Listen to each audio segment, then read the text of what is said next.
बिस्मिल्लाहिर्रहमानिर्रहीम। नाज़रीन किराम, अस्सलामु अलैकुम रहमतुल्लाह। उम्मीद है आप सब खैर वफ़ियत से होंगे। आज जुम्मा का दिन है, आप सबको मेरी तरफ़ से जुम्मतुल मुबारक। जुम्मा के दिन नबी करीम सल्लल्लाहु अलैहि वसल्लम पर दुरूद शरीफ पढ़ने की एक ख़ास फ़ज़ीलत है, क्योंकि ये दिन तमाम दिनों का सरदार है। अहादीस मुबारका के मुताबिक जुम्मा के दिन और रात में कसरत से दुरूद शरीफ पढ़ना आप सल्लल्लाहु अलैहि वसल्लम की बारगाह आलिया में बरह रास्त पेश किया जाता है। एक और हदीस मुबारका है कि रसूलुल्लाह सल्लल्लाहु अलैहि वसल्लम ने इरशाद फरमाया कि जुम्मा के दिन और जुम्मा की रात कसरत से दुरूद पढ़ा करो। जो ऐसा करेगा मैं क़यामत के दिन उसकी शफ़ाअत करूँगा।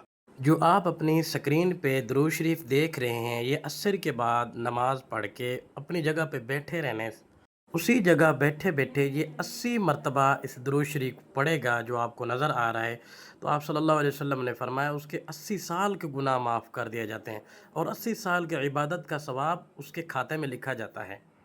ये वो मुबारक दिन है कि अगर आप इस दिन एक मरतबा दुरूद शरीफ पढ़ेंगे, अल्लाह जल्ला शानो 10 रहमतें नाज़िल फरमाएगा और 10 गुनाह माफ़ कर देगा और 10 दराजात बुलंद फरमाएगा।